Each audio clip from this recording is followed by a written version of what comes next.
Bienvenue dans la partie ASM Automatic Storage Management. Donc, comment on va gérer automatiquement. Donc, cette ASM, c'est tout simplement comme la notion de système de fichiers pour système d'exploitation Windows. Et là, c'est fait spécialement pour le serveur base de données Oracle dans la notion ou bien l'architecture RACA, Real Application Cluster, donc la notion de cluster. Alors, Automatic Storage Management assure l'intégralité verticale du système de fichiers et du gestionnaire de volume de fichiers de base de données Oracle. Donc, elle gère ça d'une façon verticale au niveau de le volume de fichiers de base de données Oracle. Donc, cette architecture ASM peut assurer la gestion de machines multiprocesseurs symétriques. Donc là, c'est un point très important. Et là, sur tout ce qui est symétrie, c'est-à-dire ce qui se passe ici, il va passer pour l'autre processeur. Ça, c'est important. Ou à travers plusieurs nœuds d'un cluster pour le support Oracle Real Application Cluster.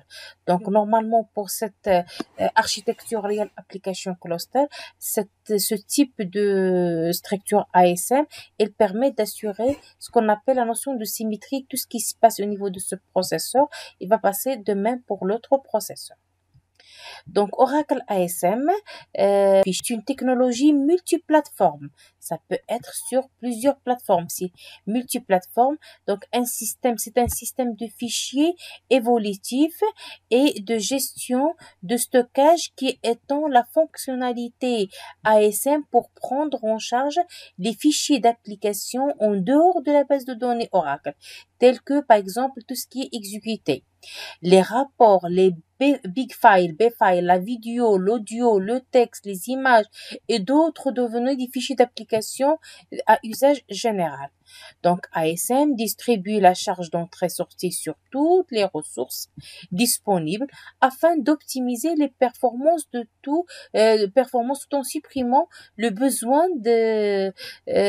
d'accordage manuel au niveau d'input-output.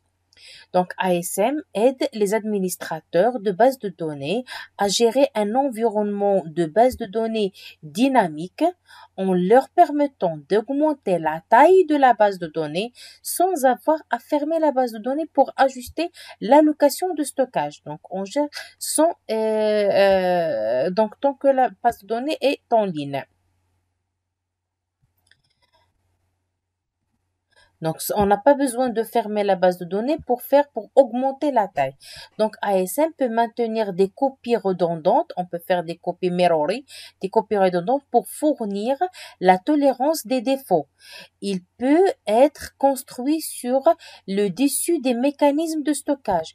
C'est une solution qui est très coûteuse parce que ça permet de faire plusieurs copies au niveau de cette structure RAC. Donc, on a dit que il peut être construit sur le dessus des mécanismes de stockage fournis par le fournisseur. La gestion de données se fait en sélectionnant la fiabilité et les caractéristiques des performances souhaitées pour les classes de données plutôt qu'avec l'interaction humaine sur une base par fichier. Donc, les capacités ASM, donc ça se fait automatiquement via des classes de données.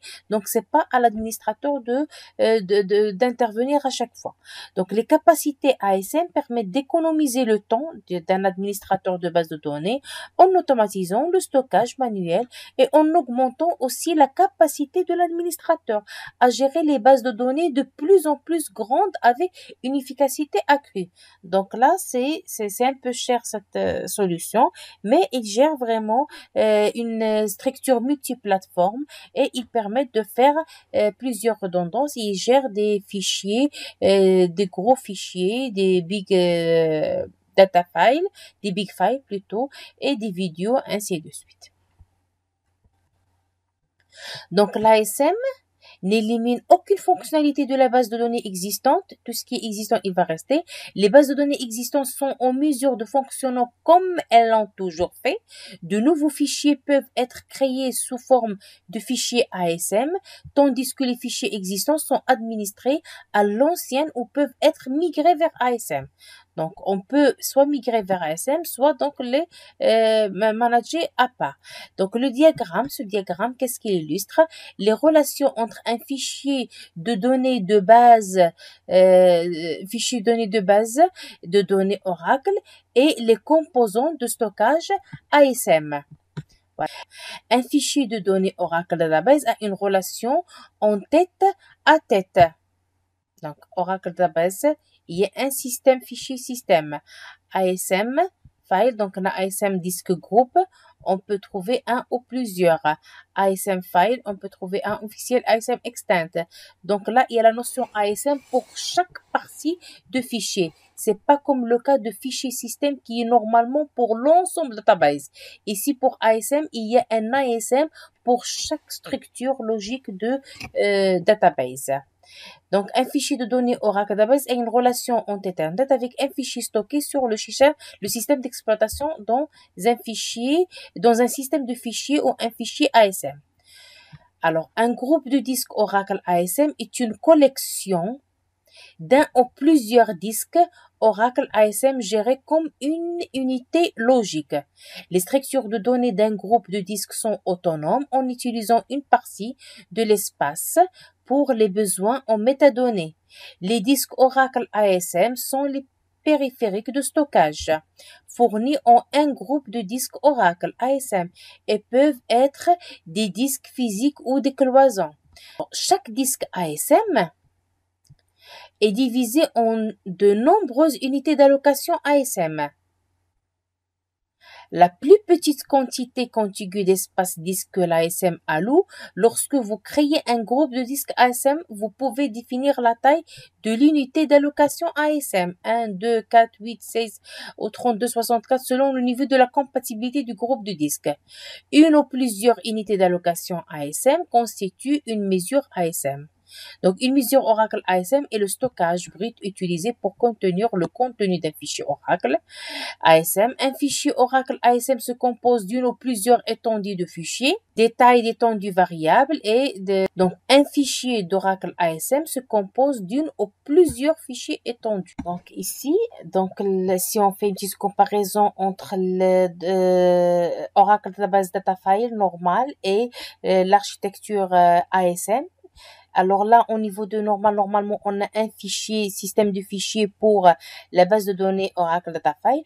Et pour l'ASM, donc ce ASM, il appartient à chaque niveau de structure de fichier. À savoir, lorsqu'on a au niveau du disque groupe, le fichier là, donc ASM File, ASM, elle intervient même au niveau des extents du fichier.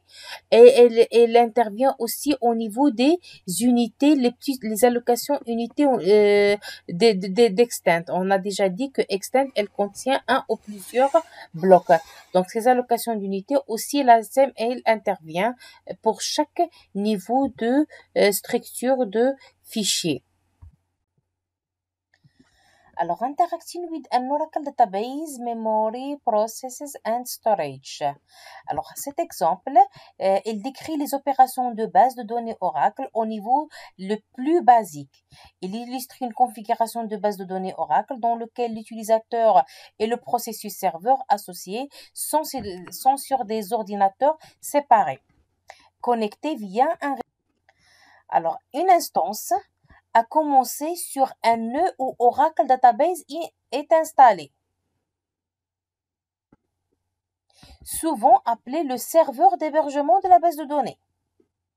Un utilisateur démarre une application donnant naissance à un processus utilisateur.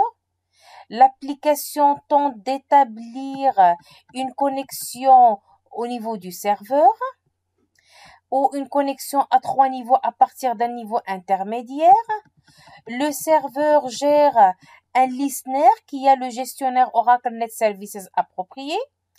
Ce listener, elle détecte la demande de connexion de l'application et crée un processus serveur dédié pour le compte du processus utilisateur. L'utilisateur exécute une déclaration, bien une requête SQL de type LMT et engage la transaction. Voilà, par exemple, l'utilisateur, on va prendre comme exemple, l'utilisateur modifie l'adresse d'un client dans une table et engage la modification. Donc, le processus serveur reçoit l'instruction, bien la requête, et vérifie le chart pool, qui est normalement une composante de SGA. Pour tout chart SQL, area qui contient une déclaration ou bien une requête SQL identique. Donc, on va vérifier s'il y a une requête SQL identique à celle qui est demandée par l'utilisateur.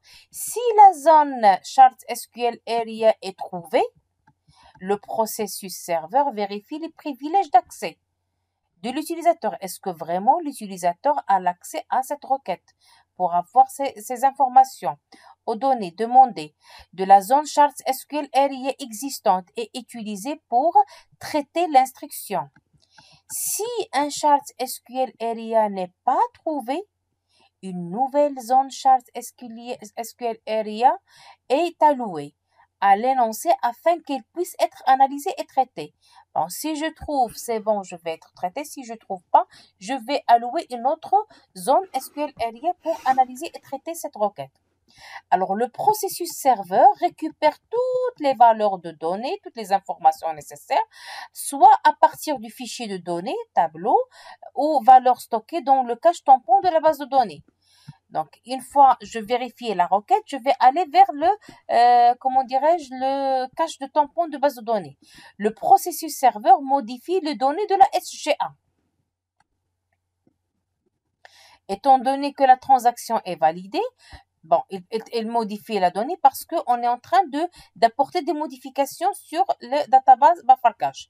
Étant donné que la transaction est validée, avec un commit, le processus, donc une fois il y a un commit, le processus logwriter enregistre immédiatement la transaction dans le fichier journal Redolog qui se trouve dans la base de données. Dans le fichier Redolog, le processus database writer écrit les blocs modifiés de façon permanente au disque lorsqu'il est efficace de le faire. Donc, normalement, comme on a dit, il y a normalement la notion de LGWriter une fois il y a commit, mais bien sûr, n'oublions pas qu'il passe par un checkpoint. Il faut quand même synchroniser toutes les données avec les SCN qu'on a parlé. Et puis, à ce moment-là, le database writer, il peut écrire sur les données, sur les blocs modifiés de façon permanente au disque. Alors, si la transaction est réussie, le processus serveur envoie un message à travers le réseau à l'application. S'il n'est pas réussi, un message d'erreur est transmis. Donc là, c'est une base de données en réseau. Donc là, c'est pas direct. Et là, c'est au niveau un hébergeur qui contient, serveur hébergement qui contient cet instant. Alors, tout au long de cette procédure, les autres processus d'arrière-plan s'exécutent en surveillant les conditions qui nécessitent une intervention, comme le cas de checkpoint. Ou bien, par exemple, paiement ou essement si on a un problème d'un processus ou bien d'une instance qui a crashé. Le serveur de base de données gère les transactions d'autres utilisateurs et empêche les litiges, tous les problèmes entre les transactions qui demandent les mêmes données. Voilà, grosso modo, les interactions avec Oracle Database lorsqu'il s'agit d'un système au niveau en réseau.